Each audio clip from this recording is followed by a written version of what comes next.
Titanic has gained a reputation as the most famous ship of all time. Taking a little over 3 years to build, the ship was considered unsinkable due to a series of lockable compartment doors.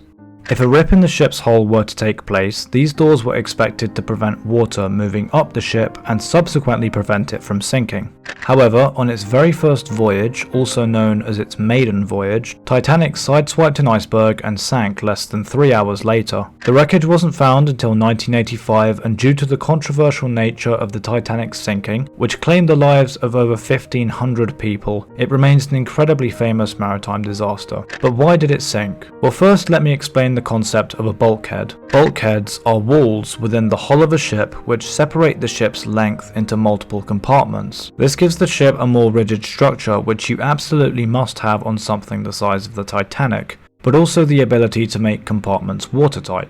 The critical error made by the design team was lowering the height of these bulkheads to create more space for luxury accommodation and facilities. Only the very wealthiest people could afford to travel this way in 1912, and essentially the safety of the ship was compromised in order to provide the maximum amount of luxury accommodation possible. Not to mention the originally proposed 64 lifeboats being reduced to 16 to prevent the beautiful deck of the Titanic from looking cluttered.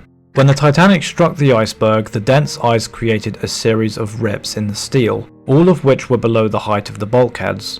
This meant that the watertight compartments had done their first job successfully by preventing water instantly running down the entire hull of the Titanic, but reducing the height of these bulkheads would unfortunately still have catastrophic consequences. People sometimes forget how dense water is, so when 5 compartments were breached by the iceberg, the incoming water had well enough force to pull the front of the Titanic down. The bulkheads, which had been reduced in height for luxury purposes, then failed to stop water flowing over them as the ship continued to give in to the extreme force of the seawater. The ship was doomed. Water was now flowing in from above the safety compartments, which rendered them useless, and it was now a case of water pouring into each safety compartment one by one as the people on board figured out who would get a lifeboat and who wouldn't.